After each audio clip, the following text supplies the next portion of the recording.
A Escritura é a palavra de Deus. Porque Deus amou ao mundo de tal maneira. Uma breve exposição da Escritura sobre o tema. João capítulo 3, do verso 16 ao 36. O sacrifício do Senhor Jesus. Que Deus nos dê o entendimento sobre a sua palavra, sobre a verdade que é Cristo.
João capítulo 3, a partir do verso 16, diz: Porque Deus amou ao mundo de tal maneira que deu seu Filho unigênito para que todo o que nele crê não pereça, mas tenha a vida eterna.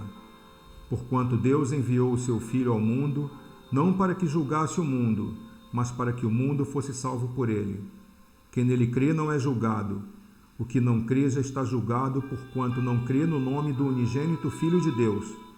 O julgamento é este, que a luz veio ao mundo e os homens amaram mais as trevas do que a luz, porque as suas obras eram más.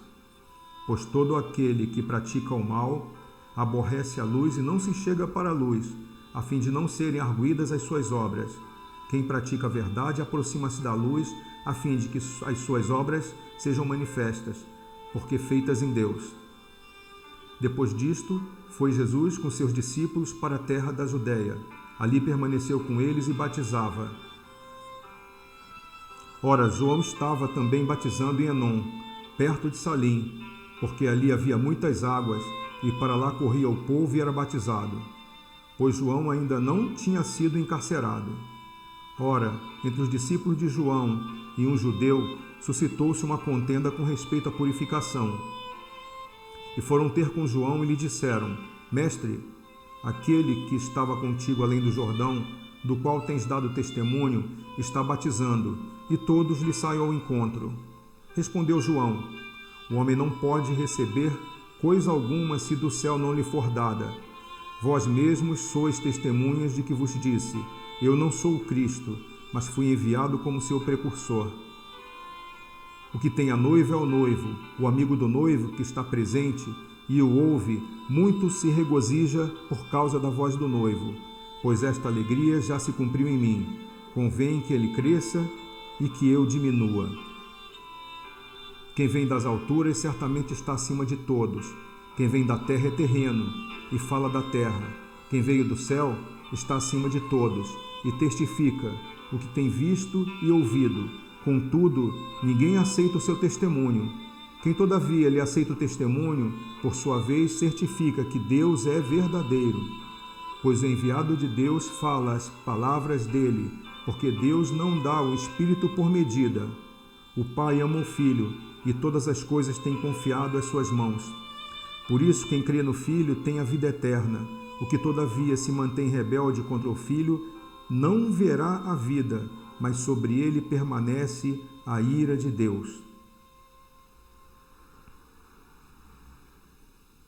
Temos aí um mapa da região do Rio Jordão, Jerusalém, Belém, Betânia, Betel, locais onde se passam os fatos narrados na Escritura e no Novo Testamento em especial. Essas magníficas palavras nos mostram: o Filho foi enviado para salvar o mundo, verso 17. O Filho é a luz enviada para o mundo, verso 18. Os que escolhem as trevas já estão condenados, verso 19. Os que praticam o mal escolhem as trevas, verso 20. Quem pratica a verdade aproxima-se da luz, verso 21. João Batista deveria diminuir para Cristo crescer, verso 22 ao 30. Tudo foi entregue ao Filho de tal modo que aquele que não crê está debaixo da ira de Deus, verso 31 a 36. Podemos afirmar que Jesus foi sacrificado por toda a humanidade do passado, do presente e do futuro? O sacrifício da cruz alcança, ou estava disponível, está e estará disponível para todos os homens sem exceção? A resposta é não. Vejamos o que diz o verso mais conhecido dos cristãos. Porque Deus amou ao mundo de tal maneira que deu seu Filho unigênito para que todo o que nele crê não pereça, mas tenha vida eterna. O texto de Deus apresenta uma sintaxe perfeita.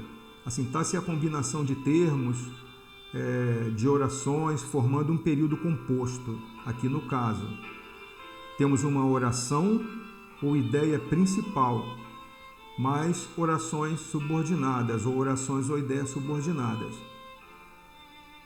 Vamos ver isso. A ideia principal é: porque Deus amou ao mundo de tal maneira. E em seguida temos uma consequência. A consequência é que deu o seu Filho unigênito. Em seguida, uma finalidade. E a finalidade está dividida em duas partes. Para que todo o que nele crê não pereça, primeira parte, mas que tenha vida eterna. Há uma relação de oposição entre as ideias aqui, que é perecer e ter a vida eterna. Por isso nós temos mais ali. E aqui uma análise sintática simples, né? Encontramos nessa palavra. E como é que nós podemos entender isso aqui? Porque a primeira ideia não trata da humanidade, mas de toda a criação, pois a morte de Cristo não foi somente para os homens que seriam salvos, mas sobre toda a criação, inclusive o planeta. Está escrito, porque eis que eu crio céus novos e nova terra, e não haverá lembrança das coisas passadas, nem mais se recordarão. Isaías capítulo 65. Essa transformação ocorre somente com os cristãos? Não com a humanidade inteira, como alguns dizem. Assim que, se alguém está em Cristo, nova criatura é. As coisas velhas já passaram, eis que tudo se fez novo. Segunda carta aos Coríntios, capítulo 5. Não somente os cristãos gemem, mas os bichos, as plantas também. Está escrito, porque sabemos que toda a criação geme e está juntamente com dores de parto até agora. E não só ela, mas nós mesmos que temos as primícias do Espírito, também gememos em nós mesmos esperando a adoção, a saber, a redenção do nosso corpo.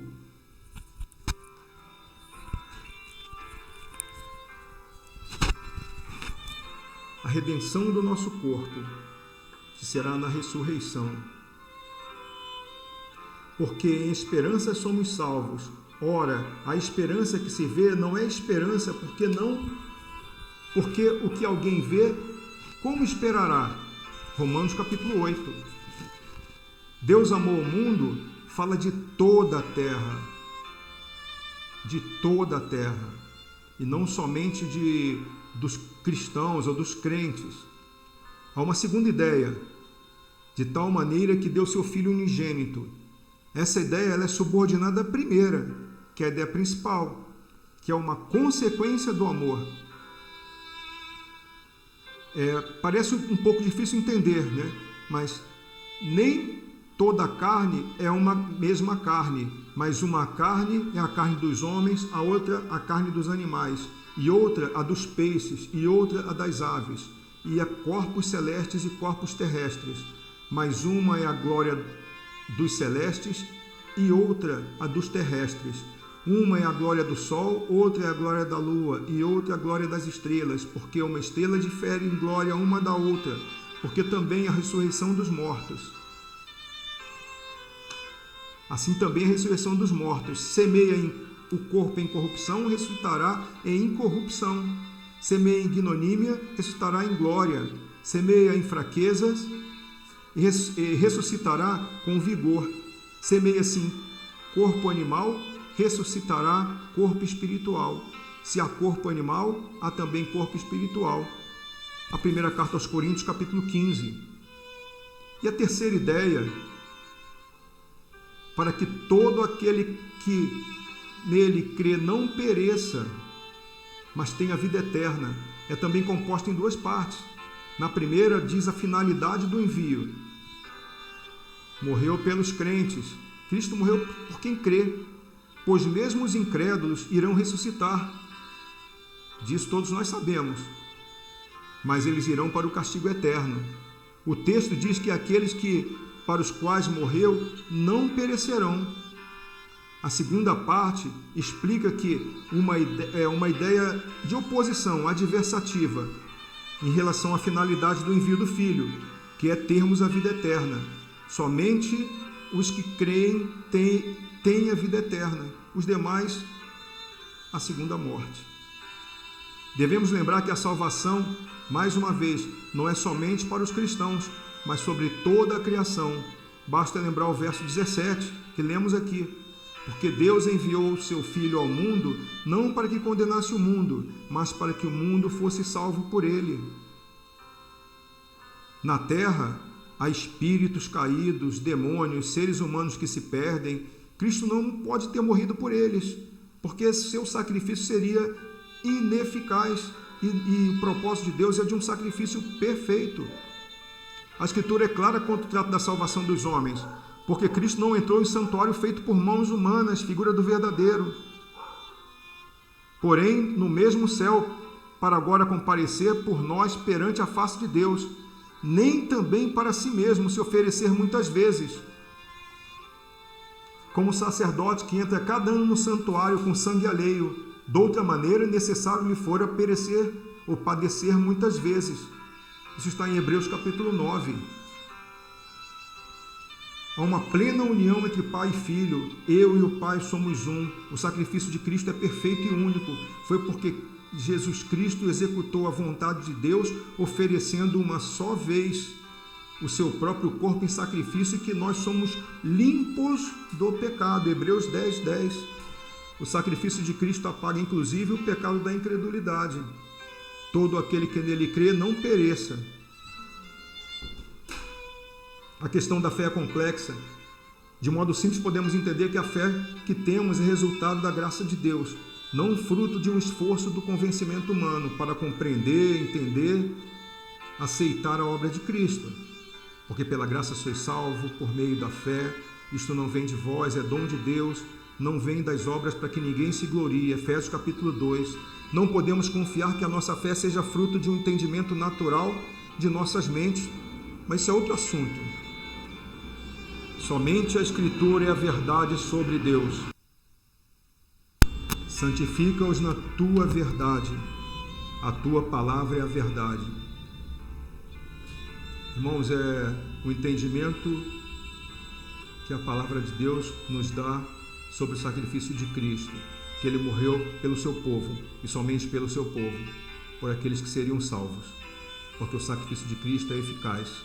O sacrifício de Cristo não pode falhar, ele é perfeito, é o sacrifício perfeito.